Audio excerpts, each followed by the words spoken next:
up in a broken home can be a deeply challenging and painful experience. Children who grow up in homes with conflict, violence, neglect, or other forms of dysfunction can experience a range of negative effects on their emotional, psychological, and social well-being.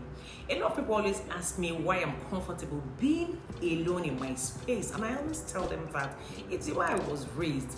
Growing up with my dad wasn't funny in any way, I must tell you.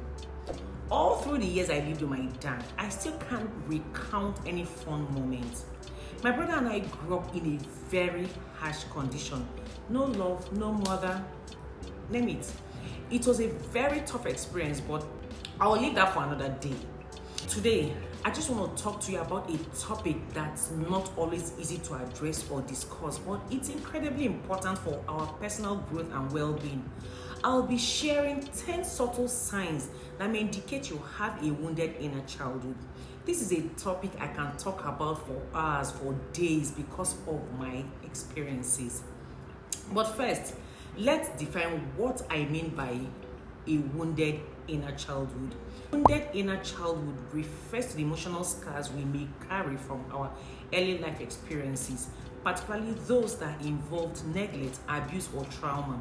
These scars can impact our self-esteem, our relationships, and our overall quality of life. I must confess, my childhood was really wounded, but I thank God for who I am today.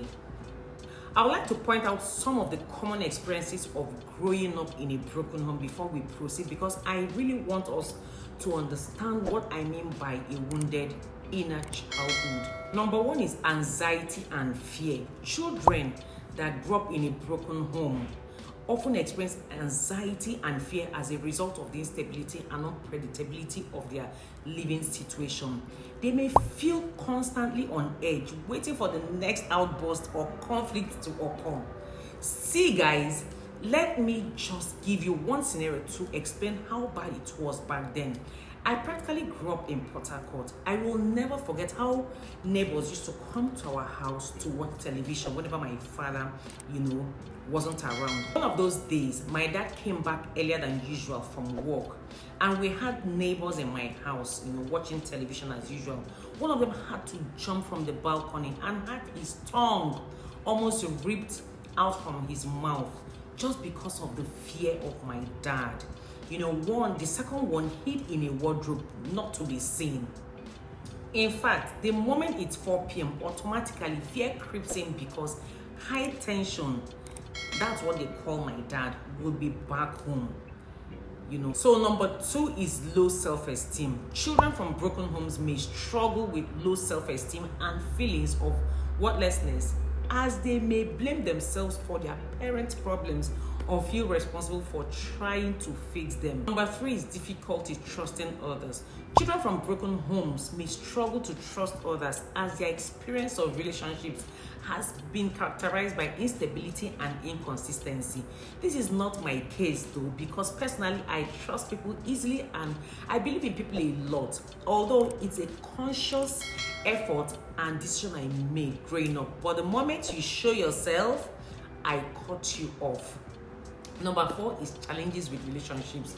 Children from broken homes may struggle to form healthy relationships as they may lack a model of what a healthy relationship looks like. I must confess, this particular point affected me growing up. I am not a crowd person. I don't keep too many friends, and it doesn't bother me in any way. I'm always to myself, Number five is emotional difficulties. Children from broken homes may struggle with emotional difficulties such as depression, anxiety, anger, and confusion as they try to make sense of their situation. This again used to be me. I used to just sit down and wonder what and how my life would turn out. It's important to note that growing up in a broken home or from a broken home can have a long-lasting negative effect. It is also possible to heal and recover from past trauma, but you have to make a conscious effort to achieve that result. Seeking support from a therapist, joining support groups, and practicing self-care can all be helpful steps towards healing from a broken home. Let me tell you something. A lot of people, even in their childhood, do not know they are suffering from wounded inner childhood. Now, let's get into the 10 subtle signs that may indicate you have a wounded inner childhood. Number one is difficulty accepting compliments. If you have a wounded inner childhood, you may struggle to accept compliments or praise, often deflecting or downplaying positive feedbacks. This could be a sign of low self-esteem or a fear of vulnerability. This happens to a lot of us from a broken family. For example, if someone compliments your work on a project, you might respond by saying, "Oh, it was nothing special. Anyone could have done it. Like I always say, Napoleon has done it before." Or if someone compliments your appearance, you might just brush it off by saying, "I don't really like the outfit. I feel frumpy today." This is so me, but I must confess, I'm beginning to come out of it gradually. Look, if you notice that you have a hard time accepting compliments, try to take a step back and ask yourself why. Are you afraid of being vulnerable? Are you worried that you will disappoint others if you don't live up to their expectations? By understanding the root of this behavior, you can begin to work on healing those emotional wounds. So number 2 on my list is people-pleasing behavior. If you have a wounded inner childhood, you may exhibit people-pleasing behavior, always putting the needs of others before your own. This could be a sign of a fear of rejection or even abandonment. I used to be in this boat for a very long time until I knew what was wrong with me and I started working on myself. So it's possible that you might agree to take on extra work even when you're already overwhelmed because you don't want to let your boss or co-workers down. Or you might always say yes to social invitations even when you'd rather stay home and relax because you don't want to disappoint your friends. Whenever you notice that you have a tendency to people please, try to set boundaries and prioritize your needs. It's okay to say no sometimes, to take care of yourself first. By doing so, you'll build healthier relationships and a stronger sense of self-worth. Number 3 on my list is fear of abandonment. If you have a wounded inner childhood, you may have a deep-seated fear of abandonment, often stemming from early experiences of neglect or emotional unavailability. For example, a lot of people that have wounded inner childhood might feel anxious or insecure in their relationships, always worrying that their partner will leave them. Or they might have a hard time making new friends or even opening up to people because they are afraid they'll reject them. Please, if you're on the other side, try to understand with people that had a wounded inner childhood, because they are dealing with a lot. Trust me, they are really, really dealing with a lot. For people that have wounded inner childhood, if you notice that you have a fear of abandonment, try to remind yourself that you are worthy of love and connection. It's important to work on building self-esteem and learning to trust others. Seeking therapy or support groups can also be helpful in healing these wounds. Number 4 on my list is difficulty setting boundaries. People that have a wounded inner childhood may struggle to set and enforce boundaries. They often feel guilty or even afraid of upsetting others. They just want to please everyone and make everyone happy, even if it's not convenient for them. Let me give you an example here. You might agree to work overnight even when you already have plans because you don't just want to let your co-workers down. Or you might lend money to a friend even though you know they won't be able to pay you back because you don't want to seem unsupportive. If you notice that you have a hard time setting boundaries, try to practice asserting your needs and prioritizing your own well-being. It's okay, like I always say, to say no and to take care of yourself. By setting healthy boundaries, you'll build stronger relationships and a greater sense of self-respect. Learn to say no sometimes, especially when it's not convenient. It's not a crime. time.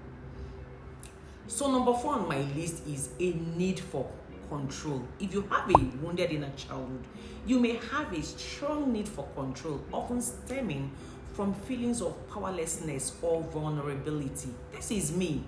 I find it very difficult delegating because I don't just believe people can deliver when I delegate. When I have a task, I don't like to fail. So I would rather do it myself, just to make sure that there are no delays or mistakes. So one day I sat down and asked myself some honest questions, and I realized the amount of pressure I was heaping on myself, and I didn't need an oracle or a soothsayer to advise me. I started making deliberate effort, to change and to adjust. For people that have wounded inner childhood, you might struggle to delegate tasks to others because you don't trust them to do the job correctly. Or you might have a hard time letting go of a project because you feel like you're the only one who can do it right. Believe me, if you notice that you have a need for control, try to identify the root of this behavior. Are you afraid of being vulnerable? Are you worried that others will disappoint you if you don't micromanage everything? By understanding the root of this behavior, you can begin to let go of the need for control and build healthier relationships. Number 6 on my list is self-sabotage. If you have a wounded inner childhood, you may engage in self-sabotaging behavior, often unconsciously undermining your own success or happiness. You might procrastinate on a project until the last minute because you're afraid of failing, or you might even push away a romantic partner who treats you well because you don't believe you deserve love. If for any reason you notice that you're engaging in self-sabotage, I will advise you to try to identify the underlying beliefs or even fears that are driving this behavior. By working on building self-esteem and challenging these negative beliefs, you can begin to break the cycle of self-sabotage. Number 7 on my list is difficulty expressing emotions. If you have a wounded childhood, you may struggle to express your emotions or even communicate your needs effectively. So again, this is me. Because of the way my dad brought me up, it's extremely difficult for me to ask for help or assistance. If for any reason I eventually open up to ask, just know that there's no way out again. Like I am stuck.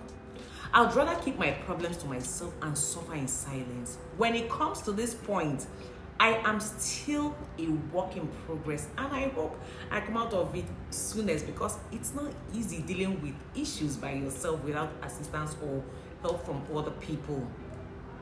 You might bottle up your feelings of anger or sadness because you are afraid of being rejected or criticized. Or you might have a hard time asking for help or support because you don't want to appear weak. If you notice that you have a hard time expressing your emotions, try to practice mindfulness and self-awareness. By tuning into your own feelings and needs, you can begin to express yourself more authentically and build deeper connections with others.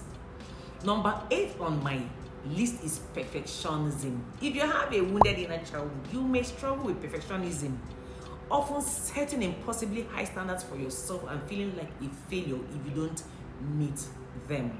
You might spend hours perfecting a work, project, or an outfit because you feel like anything less than perfection is unacceptable, or you might avoid trying new things or taking risks because you're afraid of failing or looking foolish. See, take it from me. Everything I'm telling you here is from my personal experience or experiences. If you notice that you're a perfectionist like me, try to reframe your mindset and focus on progress rather than perfection. It's okay to make mistakes and to learn from them. By letting go of the need for perfection, you will reduce stress and build greater self-acceptance. Number 9 on my list is tendency to isolate. If you have a wounded inner childhood, you may have a tendency to isolate yourself from others, often feeling like you don't belong or that you're not even worthy of connection. You might decline invitations to social events because you feel like you won't fit in or that people won't like you. Or you might have a hard time opening up to others or making new friends because you are afraid of being rejected or judged. Take a closer look at yourself. If you notice that you're isolating yourself, try to challenge these negative beliefs and push yourself outside of your comfort zone. Join a club or a group that aligns with your interests, or try reaching out to someone you admire and asking to meet up. By taking some steps to build connections, you'll begin to see that you're worthy of love and belonging. Finally, number 10 on my list is lack of self-care. If you have a wounded inner childhood, you may struggle to take care of yourself, often putting others' needs before your own. You might neglect your own health or well-being because you feel like you don't deserve it, or that it's selfish to prioritize yourself, or you might even ignore your own feelings or needs because you're focused on taking care of others. If for any reason you notice that you're not taking care of yourself, try to make self-care a priority in your life. This can mean taking a bubble bath, going for a walk, or even just taking a walk in the evenings. By prioritizing your own well-being, you'll have more energy and resilience to take care of others. Remember, you can't give what you don't have. These are just a few of the subtle signs that you may have a wounded inner childhood. If you recognize any of these behaviors in yourself, know that you're not alone and that healing is possible.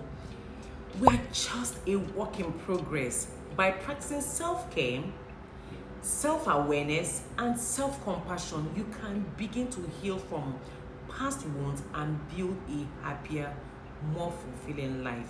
Remember, healing from past wounds is a process and it takes time and effort. But by recognizing these signs and taking steps to address them, you can begin to heal and create a more fulfilling life. Thank you for watching. If you found this video helpful, please hit the like button and subscribe to my channel for more content on personal growth and self-improvement. If you have any questions or comments, please leave them below and we'll do our best to respond. And as always, thank you for joining us on this journey of self-discovery and personal growth.